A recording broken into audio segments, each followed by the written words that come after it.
Hey guys, how are you doing? I hope the music's not too disruptive. Well, if it is, I won't do it next time.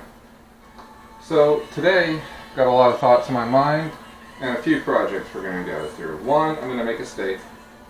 Well, it's not really a steak, it's a roast, but whatever. It's going to be a piece of meat, I'm going to eat it.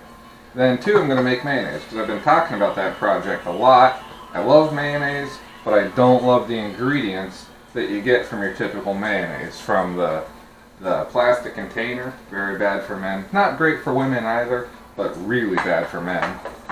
And the soybean oil, or the corn oil, there's a lot going on with that. I could speak for probably 20 minutes just on why that stuff is bad. But I'm kind of staying away from that today. Mostly because, well, for one, it's actually true that you can give a person 1,000 things not to do and they still won't be any better off because they still have no idea what to do. Or you could tell a person one thing, excuse me,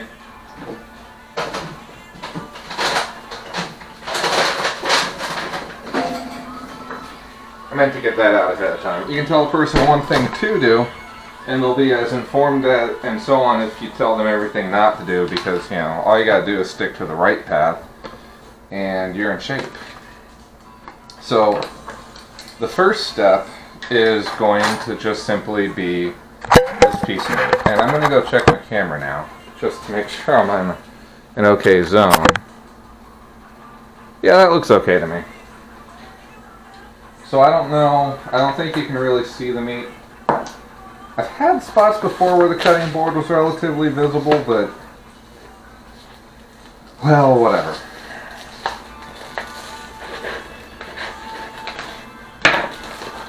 So this guy's been in the fridge for a little while, which is usually not good. And I really try to avoid plastic, but we're going to need to find a butcher shop to get something that's done up in actual butcher paper. Now, when I think my piece of meat's a little bit, maybe on the danger side of how long it's been, I found this one trick where you wash it. And a majority of the things that are bad and meat gone bad kind of live on the outside in the juices that it floats in. So this helps out a lot. Now, if you know anything about my typical recipes, it's mostly going to be salt. The trick to meat really is accepting that meat is just good as it is. A good piece of meat will be good, and a bad piece of meat is never going to be good. And by the time you're done making it taste kind of good, you got to start questioning why you even paid that much for meat if all you're going to do is mask its flavor and everything in a pile of other spices. You might as well have chicken. But hey, whatever. So we're getting a ton of salt on it, and we're going to put pepper on it too. Julie did this last time, and it turned out great. So I'm going to try to copy what she did. Now, she's a trained masseuse, and she massages things into meat when she seasons it, which I'll tell you, it works absolutely fantastically, and it makes some of the best meats I've had. I am not, and I'm not sure I really intend to ever be one of those able to do what she does. I mean, I got her, so we're good on that front. So what do I do to get in the meat? I slam it. I slam it on top of the seasoning and just kind of pound it into it, and it's easy and fast. It'll work. So, one of the things I was thinking about is I was watching my last video, and I know me, right? So, I could see myself censoring myself and the effects it has, and I wasn't censoring myself to be polite or for any reason that honestly belonged to me. I did it because, we've got a state of the world where red flag laws exist, and, if you express or espouse thoughts deemed to be dangerous, which aren't really rooted in reason, which that's why we have free speech, who's to say? For example, how soon is simply thinking that you need guns to defend yourself, or would want to use them for that, make you a lunatic? I don't know. So you got to worry about it. But I really saw it. And it was frustrating me. It was extremely frustrating. The amount of the chilling effect it had on my own speech, just because I wanted to put something out there on, YouTube, which is TV 2.0. I hate that term, actually. And how it broke my thoughts up. And it made my points less good. All because of, the censoring. So I'm going to have to go back to my old thought and just say what I want and see what the consequences may be, unfortunately. Because, otherwise we're just going to let that machine march on, unquestioned and unabated, and people will slowly comply out of fear. That's no good. Either way, I was really mad. Like, I was frustrated with myself for letting it happen. I was angry about the results, and just the effect that it must be having on everyone. I'm a fairly outspoken person who is not necessarily reserved with his opinion, and it's getting me, so take someone a little meeker. Like, wow.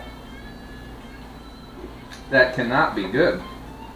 And it reminded me of an experiment, a psychological one that was done a while ago, right? This is oh, by the way, that's in for an hour and a half. I find that to be pretty good.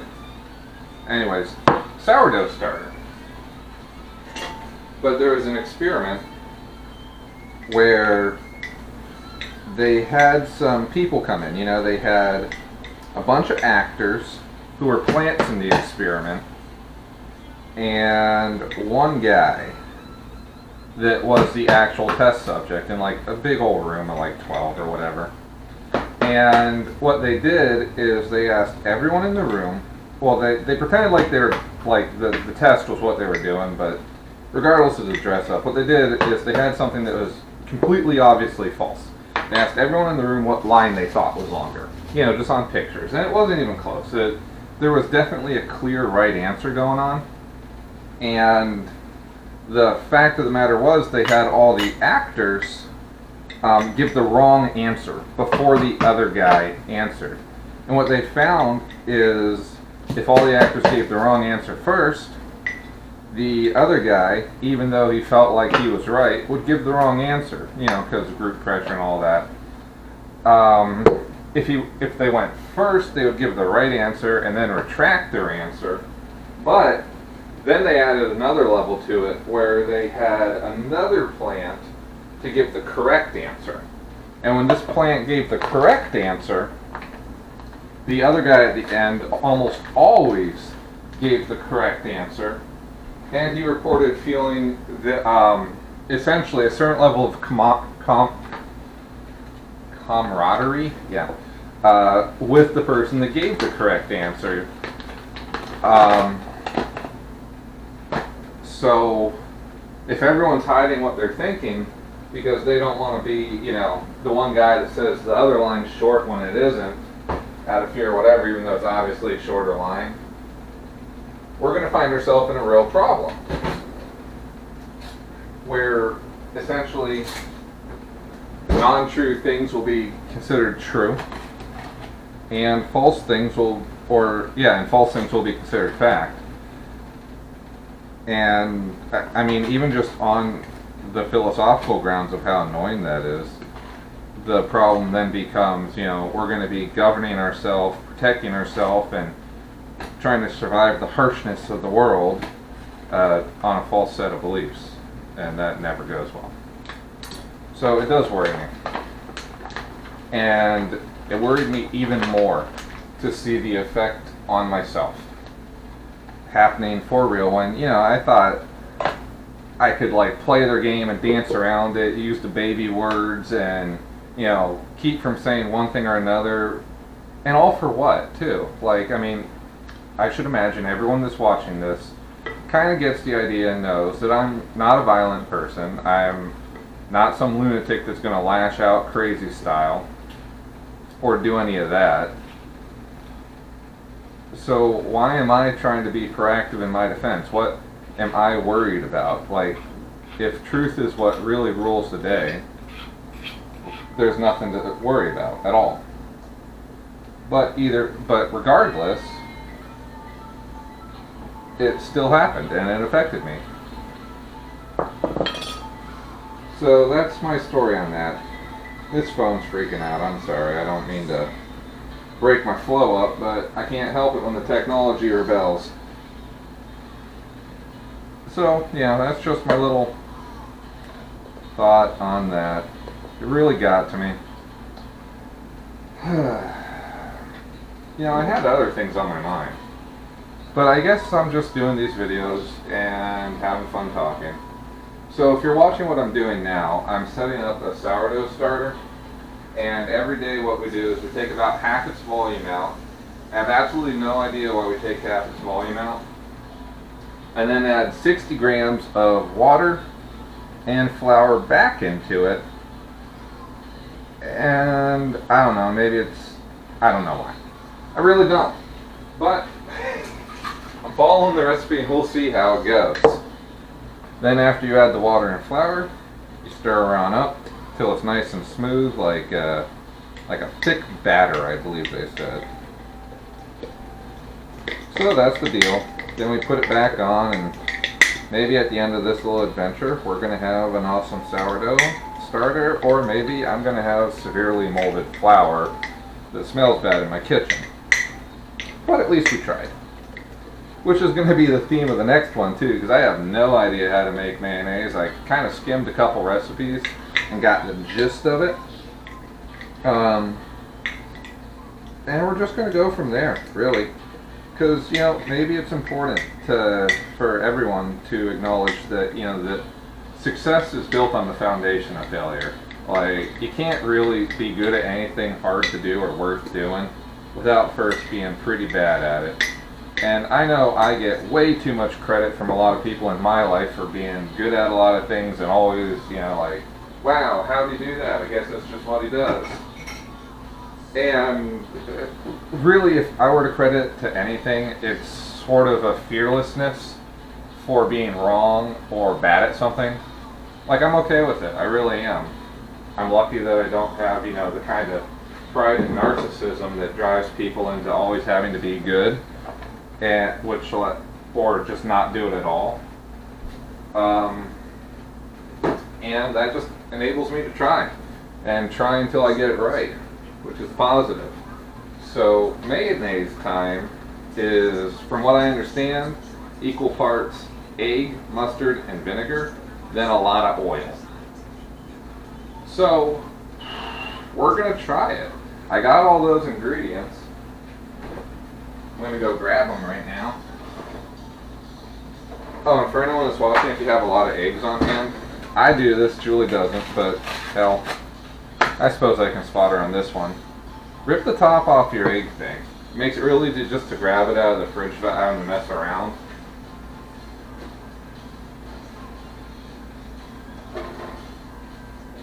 Well, I know I said no on plastic, which I really try to, but this is our third plastic object because it's a pervasive cancer in society. And that's why I'm going to learn to make mustard next. Now I could use my good mustard, but I like it a lot. So we're going to make a little exception here and not use it for now on experimental mayonnaise so I can have that for a sandwich later. Got my timer on, now I need vinegar.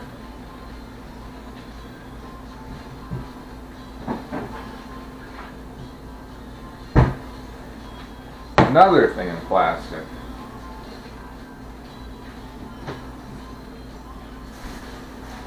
Oh, that is, okay. And our final ingredient, oil in plastic.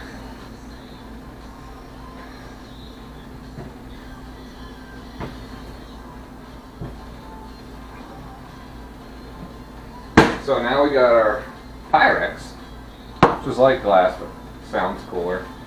And we're going to go all the way over here. Sorry if that was too fast. I don't really know anything about videography. We're going to set you back to here because we are going to use the mixer. Now, is this the right way? I don't know. Every video I saw used a food processor, but I have trouble believing that that's the best.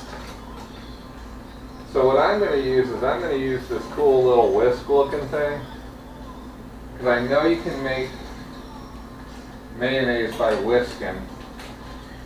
And I know I've tried before to whisk mayonnaise together, and I gave up. It was a lot of work. I don't even know if I was close. So let's see what we got here. I'm going to go ahead and put this on.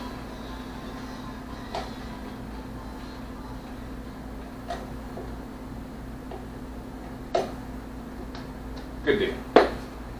So, I'm going to try to make this a little more fun. I don't know. So, to carry on in spirit of my mother's cooking, I am not going to measure a damn thing. 1 egg, no shells. Good start. Vinegar, roughly equal to an egg's volume. Maybe. Mustard, also about an egg's worth. This is yellow nonsense that Julie likes, but we're pretty much out of all the rest, so here we go. We're going to get some mustard juice. Oh, we didn't even get any mustard juice. That's crazy.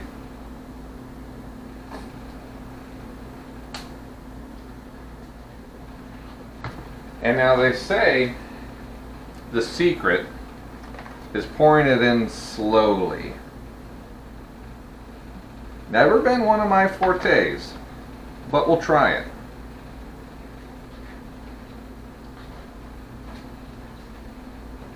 So as I get ready to do this, one fun thing to think about is what's the difference between truth and fact?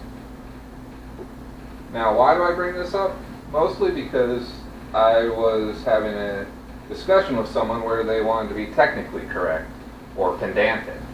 And those people are really annoying. So there has to be some difference between truth and fact, right? And there really is. Now it's mostly a semantic difference. So we're going to try blending this up, see how that goes. Lock her in place. And then I'll give my thoughts on the difference between truth and fact. And if they match yours, good, and if they don't, then they don't.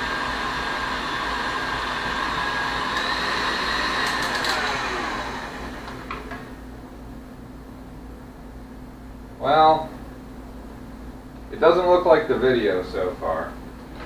I'm going to go ahead and open up this window and bring you guys over here so you can see the mess that I'm making. Oh, there we go. I got a little girl playing. That's cool. Okay, camera. Let's make sure that you're not muted because I did that once. Hey, you're not. Okay, this is my start. Now, one thing I'm noticing is there's air bubbles. So that's probably because I whisked it instead of doing what I was supposed to do with a food processor. So maybe, I know that's for dough. Maybe this little guy would have done it better. But, well, we already started traveling this road, so we're going to finish it. I'm going to put it up to about here and slowly add in oil.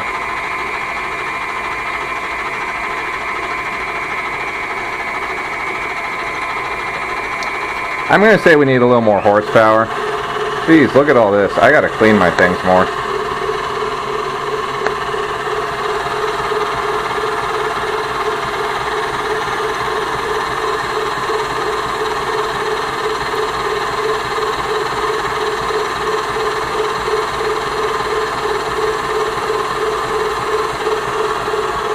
I'm going to pull you away a little bit so it might not be as noisy.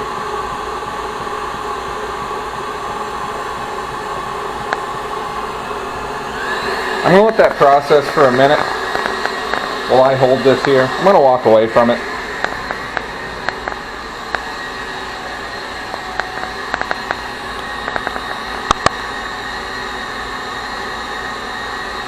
Quality video, right? Let's take a quick look at it.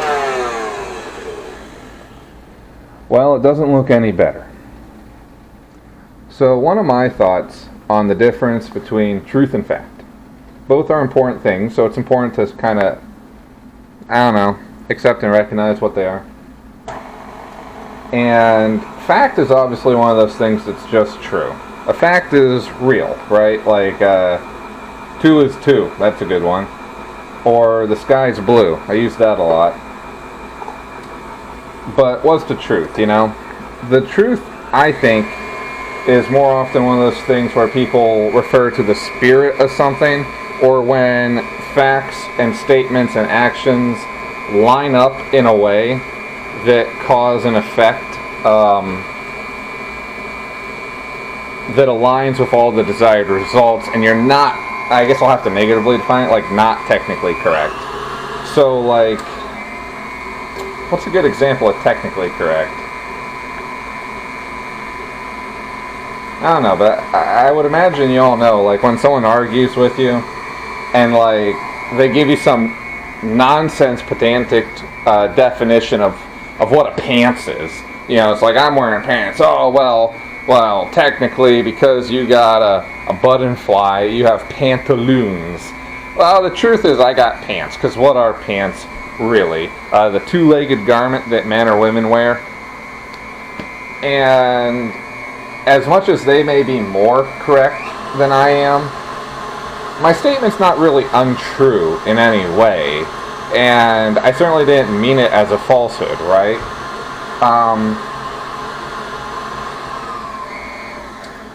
So I think that's kind of where I'm getting with it.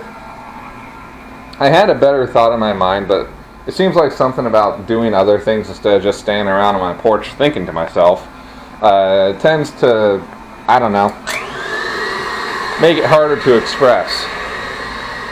So I'm going to put you back while I run the machine, desperately hoping that just beating the hell out of it will make it turn into mayonnaise.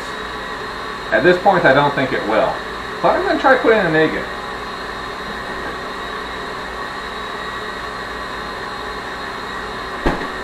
So, from my understanding, well, I'll come back.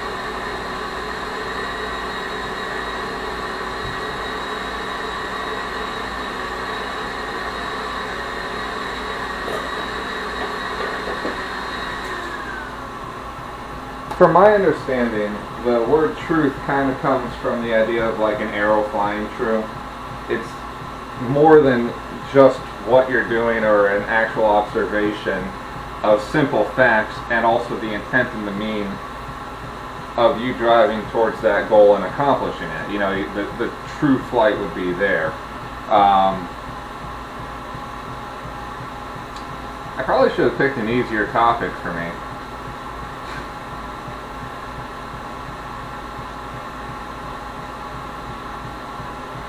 Yeah, I don't know. Well, anyways, I'll leave you guys to think on that, because I'm going to, and maybe we'll have a discussion about it if it matters, which it doesn't. At least not now. But it is important to get your mind together on these things so you can guide yourself more accurately. Because one thing that I do know for sure, and one of the reasons that like the language policing is really scary and more consequential than people think it is, with like the, oh, it's just baby talk. I mean, what's the big difference? Well, the big difference is either you say what you, and I know you guys have heard this, either you communicate what you mean effectively. So if you hate someone, like, you are a jerk, you can call them a meanie pants, you can call them a bastard, but at the end of the day, your intent is either communicated or it's not. And if it's communicated, what's the difference? And if it's not, then why even bother at all? But what I was going to say originally is accurate words come from accurate thoughts. And when you talk with yourself and when you think with yourself, if you don't think accurately and precisely, then, well, your words are your thoughts. The way, if you force yourself to express more accurately and precisely, then you're also forcing yourself to think more accurately and precisely, which is important to, you know, being right, or even just knowing what's going on in your life and really, you know, knowing the difference between your ass and a hole in the ground. That did not turn into mayonnaise. I'll actually read the instructions next time, but at least I tried.